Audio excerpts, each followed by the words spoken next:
Welcome back to our read-aloud live stream of A Separate Piece by John Knowles. Today we'll be reading Chapter 12. As a short recap, Chapter 11 ended with Finney and Jean being present in an interrogation to learn, as Brinker said, the truth about how Finney fell out of the tree and shattered his legs. Finney has just finished running out and falling down the marble stairs. Chapter 12. Everyone behaved with complete presence of mind. Brinker shouted that Phineas must not be moved. Someone else, realizing that only a night nurse would be at the infirmary, did not waste time going there, but rushed to bring Dr. Stanpole from his house. Others remember that Phil Latham, the wrestling coach, lived just across the common, and that he was an expert in first aid. It was Phil who made Finney stretch out on one of the wide, shallow steps of the staircase, and kept him still until Dr. Stanpole arrived. That's very, very smart of him. Taking charge, no panic, the missed part. I assume that'll set in later. The foyer and the staircase of the first building were soon as crowded as at midday. Phil Latham found the main light switch, and all the marble blazed up under full illumination, but surrounding it was the stillness of near midnight in a country town, so that the hurrying feet and the repressed voices had a hollow reverberance. The windows, blind and black, retained their look of dull emptiness. Once Brinker turned to me and said, "Go back to the assembly room and see if there's any kind of blanket on the platform." I dashed back up the steps, found a blanket, and gave it to Phil Latham. He carefully wrapped it around Phineas. I would have liked very much to have done that myself. It would have meant a lot to me. But Phineas might begin to curse me with every word he knew. He might lose his head completely. He would certainly be worse off for it, so I kept out of his way. He was entirely conscious and...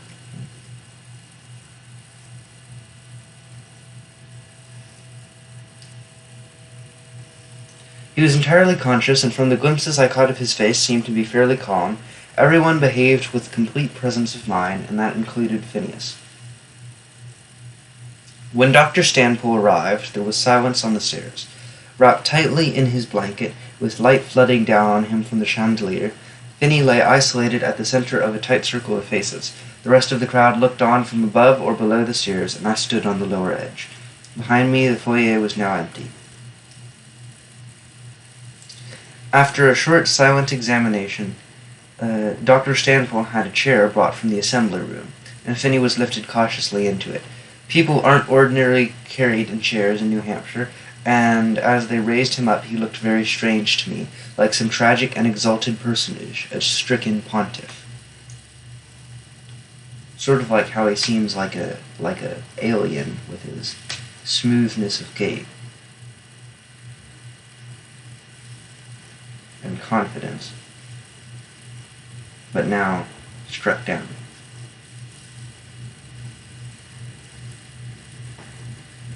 Once again, I had the desolating sense of having all along ignored what was finest in him. Perhaps it was just the incongruity of seeing him aloft and stricken, since he was by nature someone who carried others. I didn't think he knew how to act, or even how to feel, as the object of help. He went past with his eyes closed and his mouth tense. I knew that normally I would have been one of those carrying the chair, saying something into his ear as we went along. My aid alone had never seemed to him in the category of help. The reason for this occurred to me as the procession moved slowly across the brilliant foyer to the doors.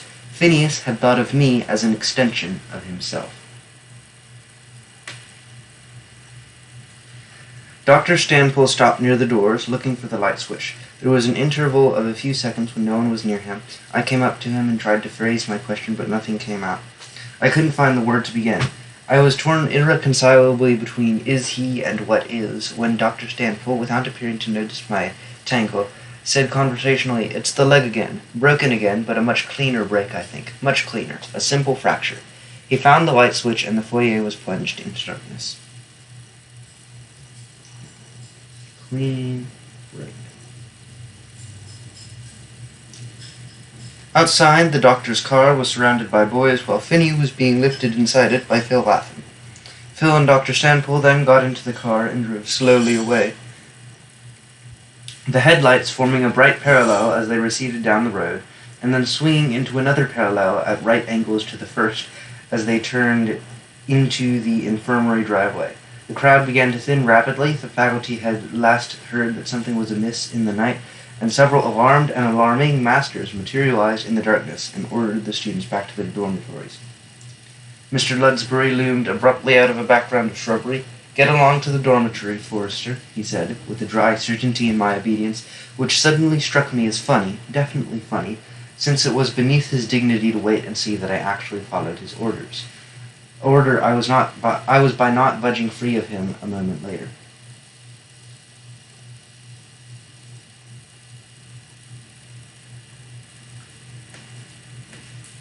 Faculty. I walked into the bank of shrubbery, circled past trees in the direction of the chapel, doubled back along a large building donated by the alumni which no one had ever been able to put to use, recrossed the street, and walked noiselessly up the emerging grass next to the infirmary driveway. Dr. Stanpool's car was at the top of it, headlights on and motor running, empty. I idly considered stealing it in the way that people idly consider many crimes it would be possible for them to commit.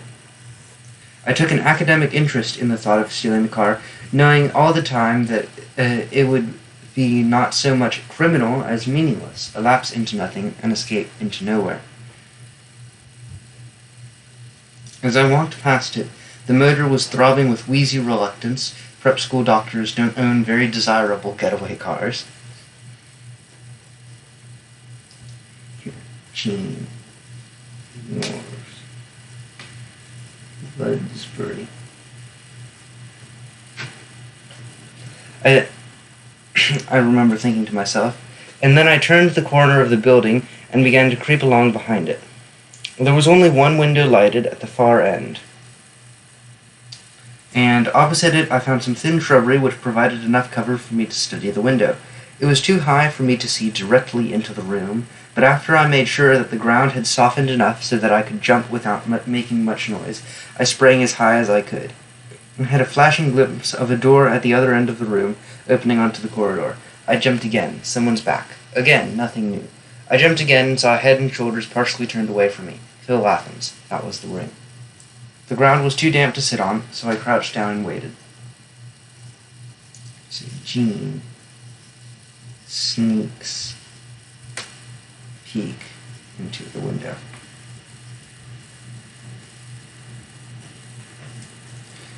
The ground was too damp to sit on, so I crouched down and waited. I could hear the blurred voices droning monotonously through the window. If they do nothing worse, they're going to bore Finney to death, I said to myself. My head seemed to be full of bright remarks this evening. It was cold, crouching motionless next to the ground. I stood up and jumped several times, not so much to see into the room as to warm up. The only sounds were occasional snorts from the engine of Dr. Stanpool's car when it turned over with special reluctance, and a thin, lonely whistling the wind sometimes made high in the still bare trees. These formed the background for the dull hum of talk in Finney's room as Phil Latham, Dr. Stanpool, and the night nurse worked over him.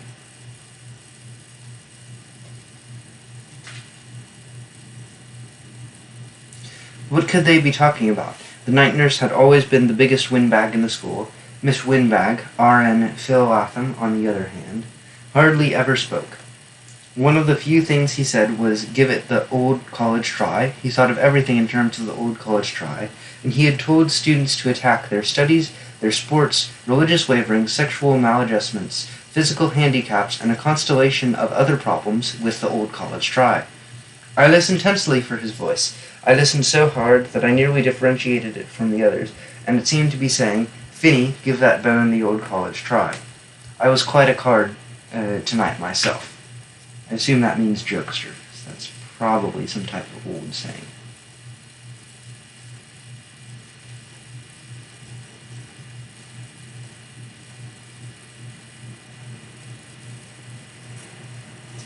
Phil Latham's college was Harvard, although I had heard that he had only lasted there a year. I forget what Harvard is named for. Yale's law. Harvard's something. Probably he had said to someone to give something the old college try, and that had finished him. That would probably be grounds for expulsion at Harvard. There couldn't possibly be a thing as the old Harvard try. Could there be the old Devon try? The old Devon endeavor? The decrepit Devon endeavor? That was good. The decrepit Devon endeavor. I'd use that sometime in the butt room. That was pretty funny. I'll bet I could get a rise out of Finney with. Dr. Stanpool was fairly gabby, too. What was he always saying? Nothing. Nothing? I'm over here. He's probably in a bit of shock right now. Or, so he goes off on tangents. His mind's a bit more pliable the wee hours here. Well, there must be something he was always saying. Everybody had something, some word, some phrase that they were always saying. The trouble with Dr. Stanpool was that his vocabulary was too large. He talked in a huge circle. He probably had 1,000,000 words in his vocabulary, and he had to use them all before he started over again.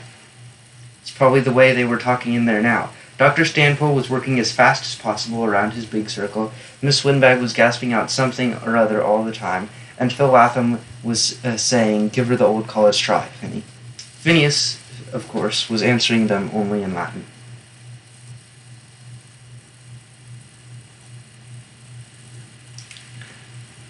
I nearly laughed out loud at that. Gallia est omnis divisa in partes tres. And I said that with a Spanish accent, not a Latin one. Whoops. Finney probably answered that whenever Phil Latham spoke. What, Gaul is all divided in 3 parts? I think. Probably something from the Caesar book.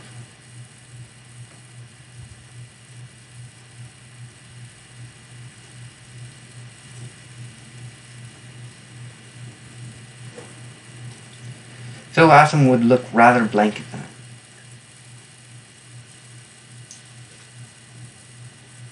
Did Finney like Phil Latham? Yes, of course. But wouldn't it be funny if he suddenly turned to him and said, "Phil Latham, you're a boob"? That would be funny in a way. And what about if he said, "Dr. Stanpool, old pal, you're the most long-winded licensed medical man alive"? And it would be even funnier if he interrupted that night nurse and said, "Miss Winbag, you're rotten, rotten to the core. I just thought I ought to tell you." It would never occur to Finney to say any of these things, but they struck me as so outrageous that I couldn't stop myself from laughing. I put my hand over my mouth, and then I tried to stop my mouth with my fist. If I couldn't get control of this laughing, they would hear me in the room. I was laughing so hard it hurt my stomach, and I could feel my face getting more and more flushed. This is sort of a contrast with the somber attitude we'd expect.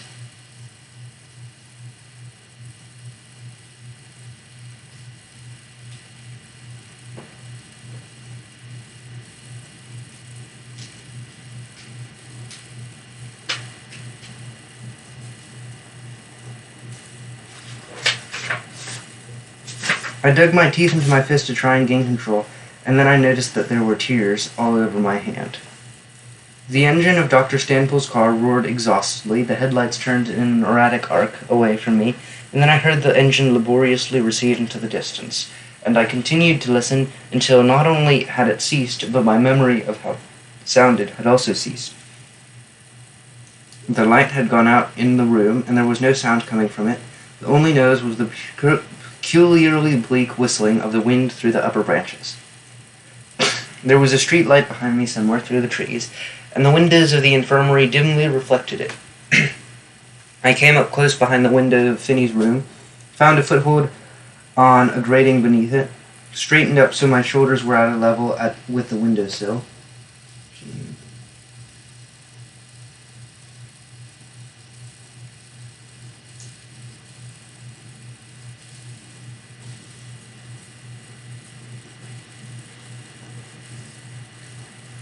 Reached up with both hands, and since I was convinced that the window would be stuck, I pushed it hard. The window shot up, and there was a startled rustling from the bed in the shadows.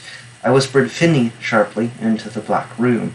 "Who is it?" he demanded, leaning out from the bed so that the light fell waveringly on his face. Then he recognized me, and I thought at first he was going to get out of bed and help me through the window. He struggled clumsily for such a length of time that even my mind, shocked and slowed as it had been, was able to formulate 2 realizations: that his leg was bound so that he could not move very well, and that he was struggling to unleash his hate against me. I came to. You want to break something else in me. Is that why you're here? He thrashed wildly in the darkness, the bed groaning under him and the sheets hissing as he fought against them. But he was not going to be able to get me because his matchless coordination was gone. He could not even get up from the bed.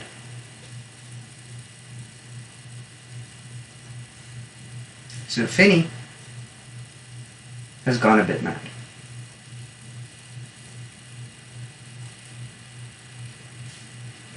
Not very nice anymore. I want to fix your leg up, I said crazily, but in a perfectly natural tone of voice which made my words sound even crazier, even to me. You'll fix my... And he arched out, lunging hopelessly into the space between us. He arched out and then fell, his leg still on the bed, his hands falling with a loud slap against the floor. Then after a pause, all the tension drained out of him, and he let his head come slowly between his... He had not hurt himself, but he brought his head slowly down between his hands and rested it against the floor, not moving, not making any sound.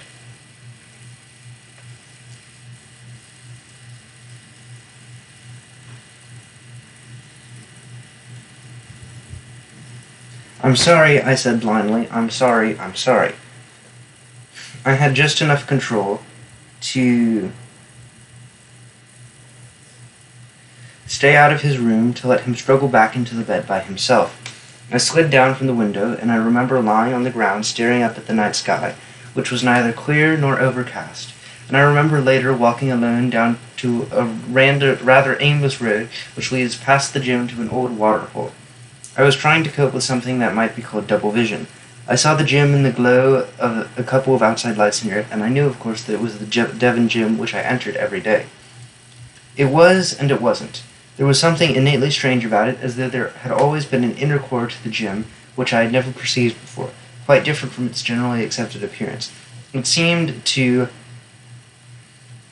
alter moment by moment before my eyes, becoming for brief flashes a totally unknown building with a significance much deeper and far more real than any I had noticed before.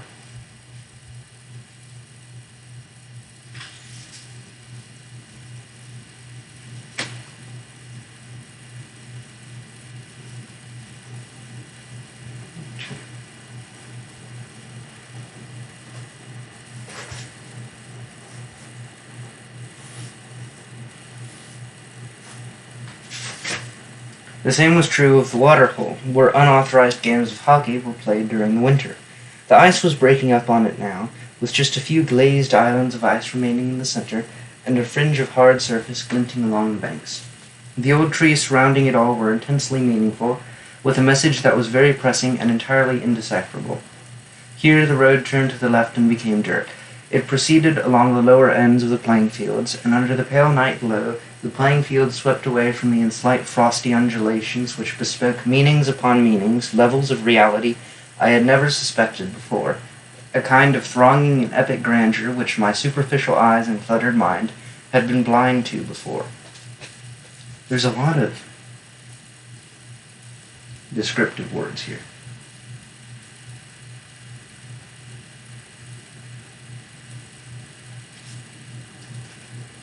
They unrolled away, impervious to me, as though I were a roaming ghost, not only tonight but always, as though I had never played on them 100 times, as though my feet had never touched them, as though my whole life at Devon had been a dream, or rather that everything at Devon, the playing fields, the gym, the water hole, and all the other buildings and the people there were intensely real, wildly alive, and totally meaningful, and I alone was in a dream, a figment which had never really touched anything.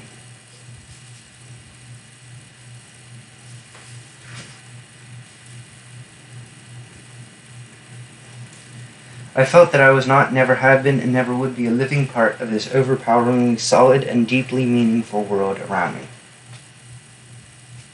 What is this, loneliness?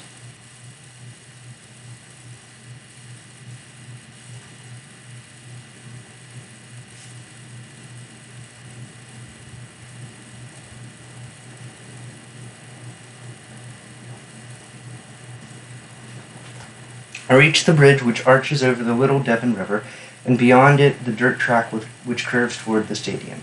The stadium itself, two white concrete banks of seats, was as powerful and alien to me as an Aztec ruin, filled with the traces of vanquished people and vanquished rights, of supreme emotions and supreme tragedies. The old phrase about "if these walls could only speak" occurred to me, and I felt it more deeply than anyone has ever felt it. I felt that the stadium could not only speak, but that its words could hold me spellbound. In fact, the stadium did speak powerfully and at all times, including this moment, that I could not hear, and that was because I did not exist. I awoke the next morning in a dry and fairly sheltered corner of the ramp underneath the stadium. My neck was stiff from sleeping in an awkward position. The sun was high, and the air freshened.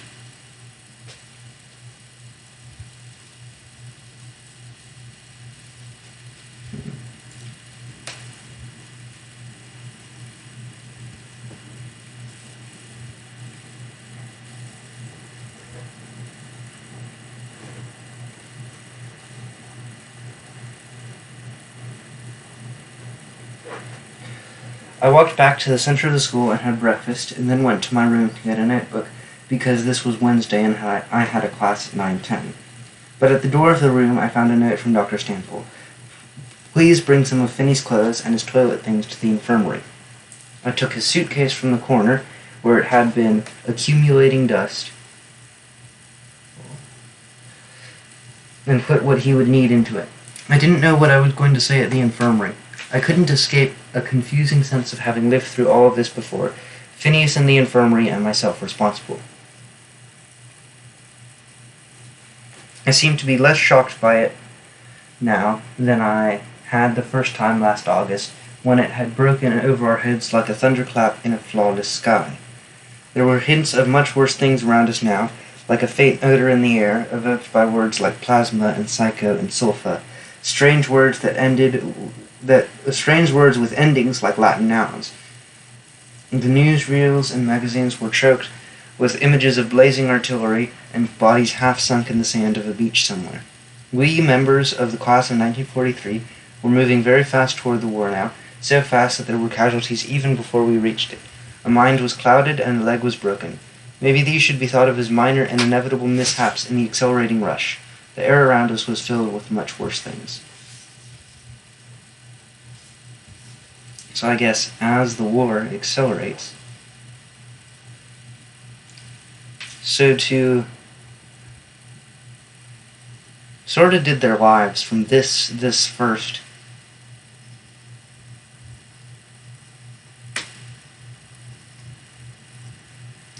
from Finney's first to second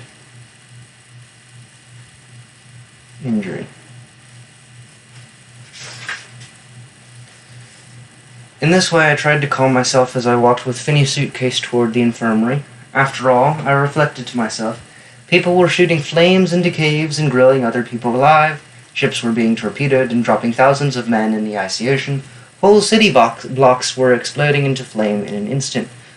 They're probably referring to the war in the Pacific, although I think flamethrowers were also used in Europe. That's talking about the flame bombing of Japan. My brief burst of animosity, lasting only a second, part of a second, something which came before I could recognize it and was gone before I knew that it had possessed me. What was that in the midst of this Holocaust? So here he reflects on the greater world.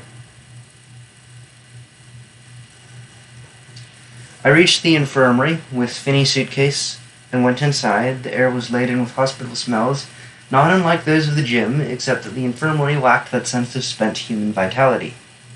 This was becoming the new background of Finney's life, the purely medical element from which body health was absent.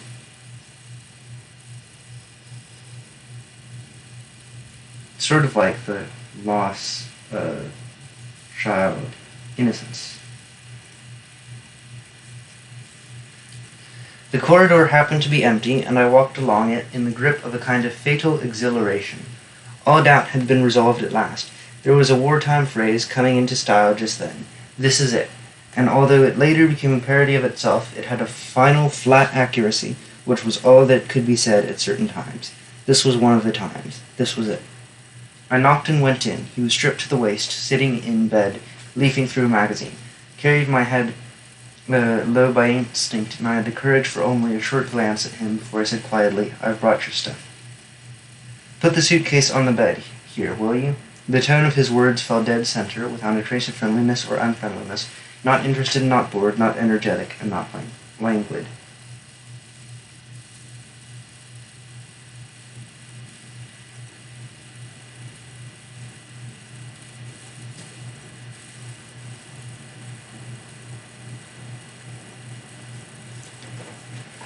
I put it down beside him, and he opened it and began to look through the extra underwear and shirts and socks I had packed.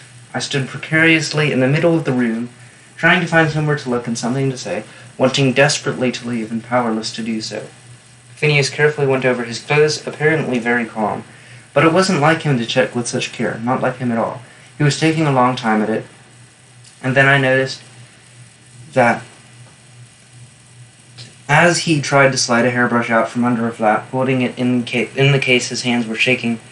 In the case, his hands were shaking so badly that he couldn't get it out. Seeing that released me on the spot. "Finny, I tried to tell you before. I tried to tell you when I came to Boston that time. I know, I remember that." He couldn't, after all, always keep his voice under control. "What did you come around here for last night?" "I don't know." I went over to the window and placed my hands on the sill. I looked down at them with a sense of detachment, as though they were hands somebody had sculptured and put on exhibition somewhere. I had to. Then I added with great difficulty, "I thought I belonged here." I felt him turning to look at me, and so I looked up. He had a particular expression which his face assumed when he understood, but didn't think he should show it. A settled, enlightened look. Its appearance now was the first decent thing I had seen in a long time. He suddenly slammed his fist against the suitcase. "I wish there wasn't any war." I looked sharply at him. What made you say that?" "I don't know if I can take this with a war on. I don't know."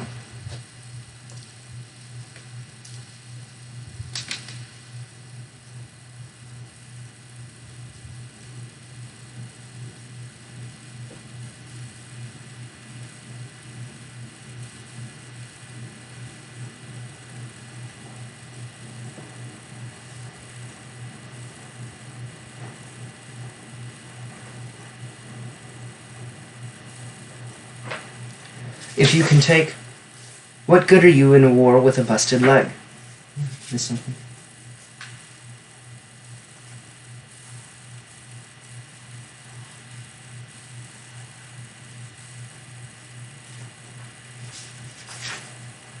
Why, there are lots you can...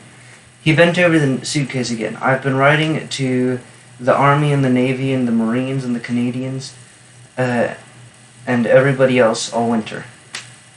"Did you know that?" "No, you didn't know that. I've used the post office in town for my return address. They all gave me the same answer after they saw the medical report on me. The answer was, 'No, so. We can't use you.' I also wrote the Coast Guard, the Merchant Marine. I wrote to General de Gaulle personally. I also wrote Chiang Kai-shek, and I was about ready to write somebody in Russia." I made an attempt at a grin. "You wouldn't like it in Russia." "You could always try the Raj." I'm not sure if he's messaged them. Here. Vinny messaged branches.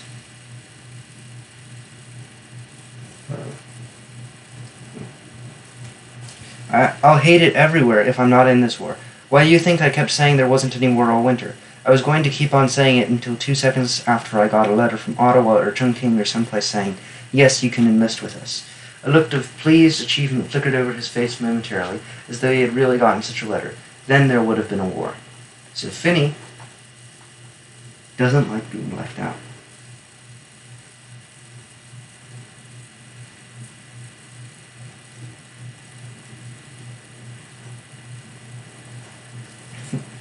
Because he usually makes the rules of the game, and then it's like everybody else is playing this big game that he's not invited to.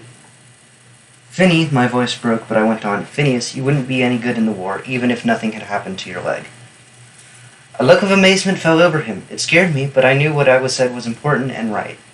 And my voice found that full-tone voices have when they are expressing something long felt and long understood and released at last. They get you someplace at the front, and there'd be a lull in the fighting, and the next thing you know, anyone knew, you'd be over with the Germans or the Japs asking if they'd like to field a baseball team against our side.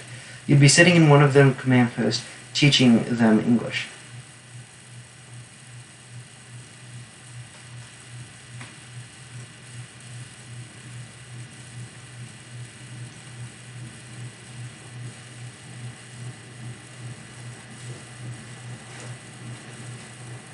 Yes, you'd get confused and borrow one of their uniforms, and you'd lend them one of yours. Sure, that's just what would happen.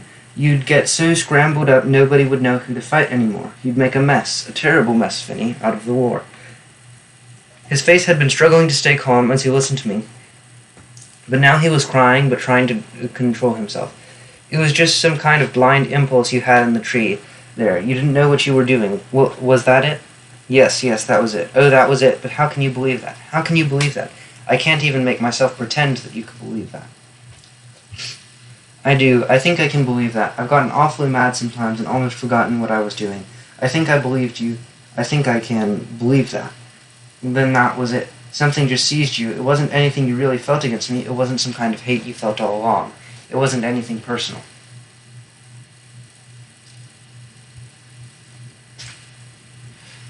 No, I don't know how to show you. How can I show you, Finney? Tell me how to show you. It was just some ignorance inside me, some crazy thing inside me, something blind. That's all it was. He was nodding his head, his jaw tightening, and his eyes closed on the tears. I believe you. It's okay because I understand and I believe you. You've already shown me, and I believe you.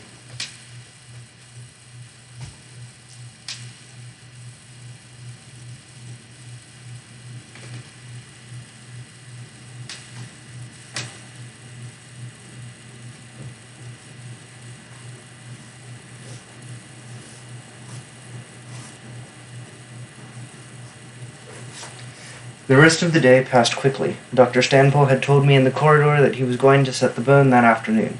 Come back around 5 o'clock, he had said, when Finney should be coming out of the anesthesia. I left the infirmary and went to my 10:10 class, which was on American history. Mr. Patch, did I put enough notes on this page? Enough. Mr. Patch Withers gave us a 5-minute written quiz on the necessary and proper clause of the Constitution. I don't know my Constitution very well. At 11 o'clock, I left that building and crossed the center common where a few students were already lounging, although it was still a little early in the session for that. I went into the first building, walked up the stairs where Finney had fallen, and joined my 11:10 class, which was in mathematics. We were given a 10-minute trigonometry problem, which appeared to solve it on my paper. Itself on my paper. At 12, I left the first building, recrossed the common, and went into the Jared Potter building for lunch. It was a breaded veal cutlet, spinach, mashed potatoes, and prune whip. At the table, we discussed whether there was any saltpeter in the mashed potatoes. I defended the negative. After lunch, I walked back to the dormitory with Brinker. He alluded to last night only by asking how Phineas was. I said he seemed to be in good spirits. I went on to my room and read the assigned pages of Le Bourgeois Gentilhomme. I'm going to look that up real quick. Le Bourgeois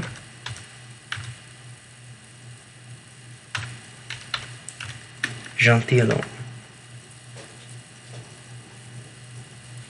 is a 5-act comédie variée, a play intermingled with music, dancing, and singing, written by Molière, first presented on 14th October 1670 before the court of Louis XIV at the Château Chambord by Molière's troupe of actors.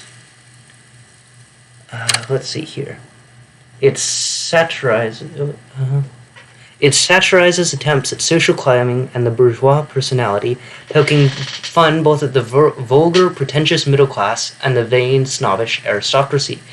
The title is meant as an oxymoron. In Molière's French, a gentleman was by definition nobly born, and thus there could be no such thing as a bourgeois gentleman. The play is in prose, except for the ballet openings, which are in verse.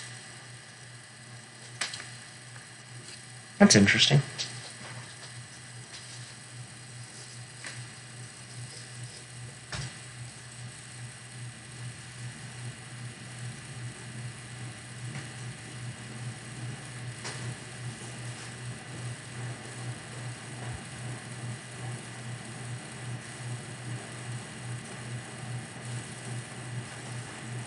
At 2:30, I left my room, and walking along one side of the oval Finney had used for my track workouts during the winter. Excuse me.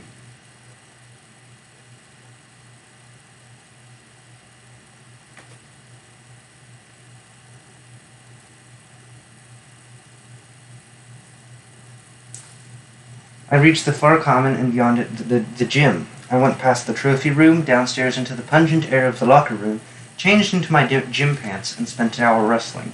I pinned my opponent once, and he pinned me once. Phil Latham showed me an involved method of escape in which you executed a modified somersault over your opponent's back. He started to talk about the accident, but I concentrated on the escape method and the subject was dropped. Then I took a shower, dressed, went back to the dormitory, reread part of Le Bourgeois Gentilhomme, and at 4:45, instead of going to a scheduled meeting of the Commencement Arrangements Committee, on which I had been persuaded to take Brinker's place, I went to the infirmary. Dr. Stanpool was not patrolling the corridor as he habitually did when he was not busy, so I sat down on the bench amid the medical smells and waited. After about 10 minutes, he came walking rapidly out of his office, his head down and his hands sunk in the pockets of his white smock. He didn't notice me until he was almost past me. And then he stopped short. His eyes met mine carefully, and I said, "Well, how is he, sir?" in a calm voice which the moment after I had spoken, alarmed me unreasonably. Here. Jean Rise. Firmly.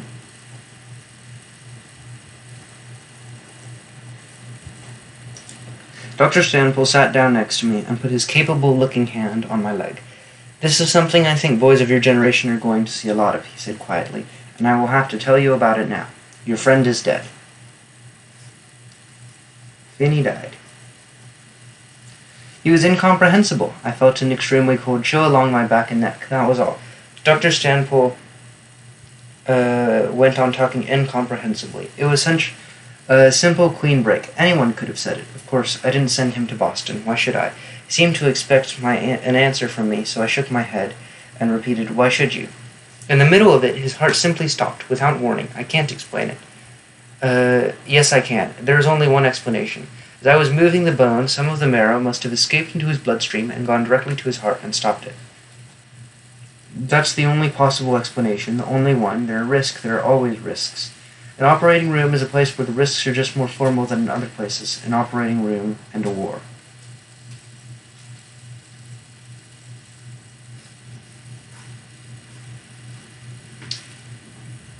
So Stanpool, probably a bit shaken himself, but putting on a good front, justifies his own actions as a coping mechanism.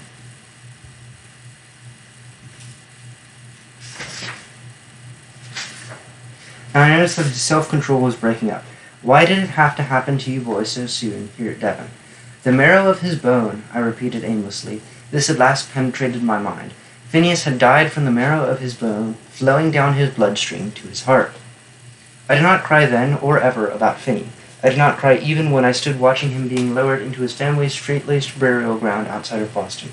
I could not escape a feeling that this was my own funeral, and you do not cry in that case.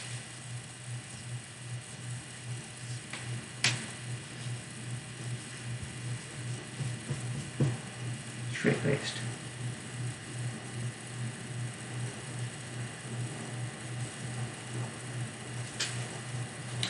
And that concludes our reading for today. So in today's reading, Finney dies.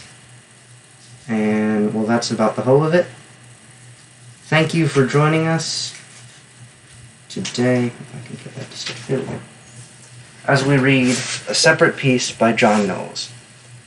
Join me again this Wednesday at the normal time, 11 a.m., as we finish up the last and final chapter of a separate piece and the epilogue